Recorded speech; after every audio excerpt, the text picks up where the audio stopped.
Have you ever noticed how sometimes the really satisfying moments, those breakthroughs, seem to come in threes? Like, think about a story, right? Setup, conflict, and then that perfect resolution. Yeah, it's a powerful pattern. And interestingly, that's kind of where we're headed today. We're going to dive into some really rich ideas exploring this very theme, especially how it connects to the holiday of Shavuot. Okay. So in this deep dive, we're looking at these interconnected concepts, unity developing through stages, the significance of a central point, knowledge being open to everyone, and also that dynamic between our own efforts and, well, something bigger. Sounds fascinating, and hopefully we'll uncover some of those aha moments for you along the way. That's the goal. All right, so let's jump into this three idea. One of the sources we looked at, the Liqutey Sichot, mentions something really interesting, the Torah being a threefold teaching given in the third month. Why three? I mean, isn't the Torah about unity, about one? That's the perfect question. And the text argues it's not a contradiction, but actually a deeper kind of unity. It lays out these three levels: Echad 1, Sheni 2, and Shlishi 3. Okay. So Echad, that initial oneness, it's like potential unity. It hasn't really faced any challenges yet. Think of a seed, maybe all the potential's there, but it hasn't had to struggle through the soil. Right, like an idea in your head that sounds perfect until you actually try to explain it or, make it happen. Exactly. Then comes Sheni. This is where opposition appears, a challenge. It demands effort. You have to clarify things, maybe push back, negate the opposition. It's the work involved. That's the struggle, the process, the seed pushing through the rocks. Uh-huh. And then you get to Shlishi. And this is the crucial part. It's not just about beating the opposition and going back to how things were. It's about transforming that opposition, integrating it somehow. Ah, okay, so it's not just winning, it's changing because of the fight. Precisely. That transformation, according to the source, is true, lasting unity. It's stronger because it faced the challenge and incorporated it. That's a really powerful concept. So the plant isn't just around the rocks, it's stronger because it navigated them. You got it. And this connects directly to Shavuot, Passover, the liberation. That's seen as Echad, initial freedom. Okay, the beginning. And the period of counting the Omer, those weeks between Passover and Shavuot, that's Sheni. That's the internal work, refining ourselves, dealing with what's called the nefesh habahamet, our more, let's say, instinctual nature. Right, the internal struggle, the self-improvement phase. And Shavuot itself, receiving the Torah, that's Shlishi, the transformation.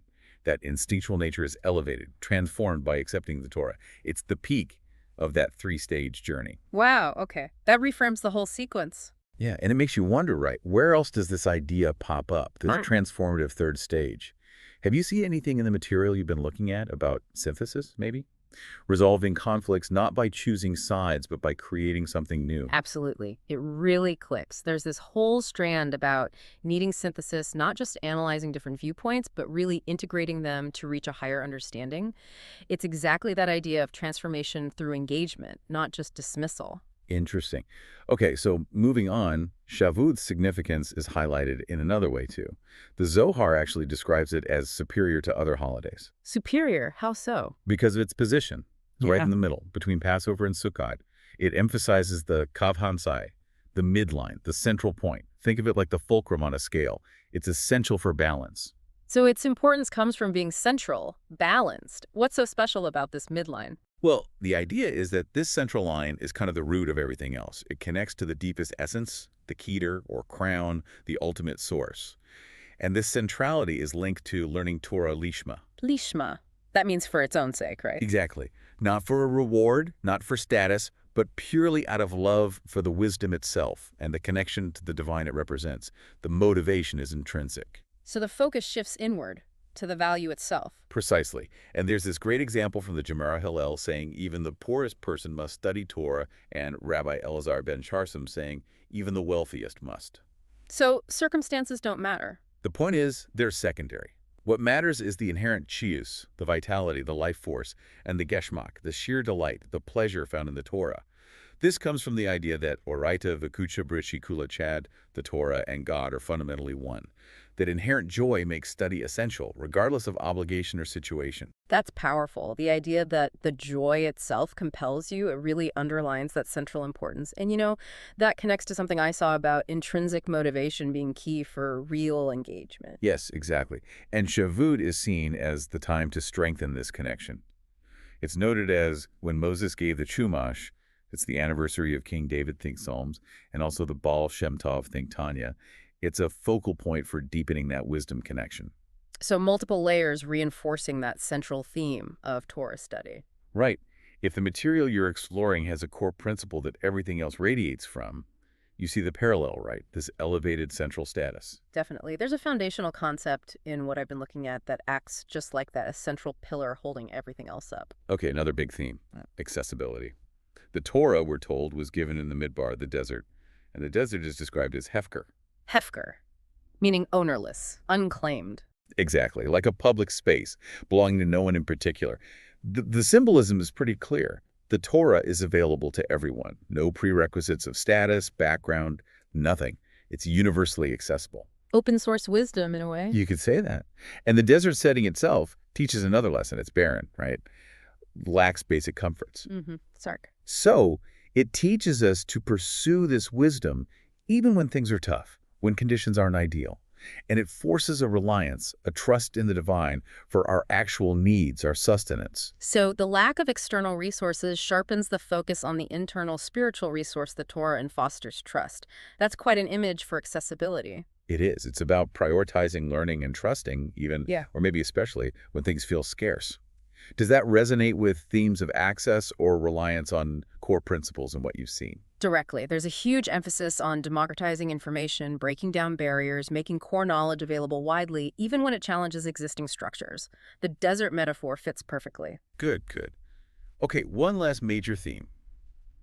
This interplay between our own effort and, well, something beyond us. Divine influence, maybe? There's a quote from the sages. Lay it on us. Impisarta raglecha al-hani val-hamitzvah nitkayem alecha beruk ata bviche uvaruk ata besetecha. Okay, that needs some unpacking. Pizarta riglecha, scattered your foot. Sort of. Reglecha. Your foot here symbolizes fulfilling commandments, mitzvot, but specifically with Kabbalat ol, acceptance of the yoke, willingly taking on a higher purpose. Accepting a yoke. And paradoxically, this acceptance leads to Pizarta, which means scattering, but in the sense of limitlessness, breaking boundaries. Limitlessness through acceptance? How does that work? The idea is that our own intellect, Rosh head, and emotions, goof body, are inherently limited. We can only think so far, feel so much on our own steam. But through selfless acceptance of the divine will, this Kabbalat ol, we transcend those personal limits. We tap into something vast. Okay, so submitting to a larger framework actually expands your potential rather than restricting it. That's interesting. It is. And the phrase al-hani, upon the poor, what does that mean here? It signifies feeling a sense of poverty in knowledge, recognizing I don't know everything, intellectual humility. Ah, so acknowledging your limits. Exactly. And that humility is what makes Kabbalat ol possible. It drives you to rely on something beyond your own understanding. If you think you know it all, why would you accept a higher yoke? Makes sense. That really connects with the idea I saw that recognizing the boundaries of your current knowledge is absolutely crucial for any real innovation or growth. You have to know what you don't know. Precisely. Then the blessing part. Baruch Ata Bavocha, blessed are you in your coming, is explained as referring to a kind of divine assistance before you even start your effort. Okay, like a head start almost. Maybe. And you Baruch Ata Batacha, blessed are you in your going, refers to the divine influence that comes after and complements your effort, the results. So it's not just your effort alone, and it's not just waiting for help. It's a partnership. Exactly. Your committed action, driven by humility and this acceptance, works in synergy with that. Let's call it divine assistance or blessing.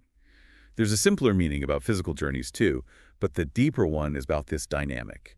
Does that connect with ideas of perseverance or how individual action relates to larger forces in your material? Absolutely. There's a strong focus on the necessity of consistent effort, of showing up and doing the work, but also acknowledging that, timing, luck, external factors, things beyond your direct control play a huge role in the final outcome. That interplay is definitely there. Great.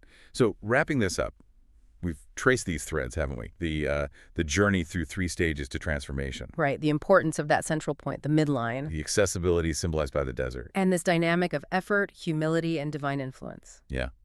And you see how they're not really separate ideas, are they? Yeah. They weave together, giving a much richer picture of, well, growth, understanding, connection. It really shows how looking at these sources together builds a more complex and honestly more satisfying understanding. We started with just the number 3 and ended up exploring some really deep concepts. Indeed. And maybe a final thought for you listening to take away. Think about that Shlishi, that transformative third stage. Hmm. Where in your own life, or maybe in your work or studies, could engaging with challenges or opposing viewpoints, not just overcoming them, but synthesizing them, lead to something genuinely new and stronger? That's definitely something worth reflecting on. Thanks for joining us on this deep dive.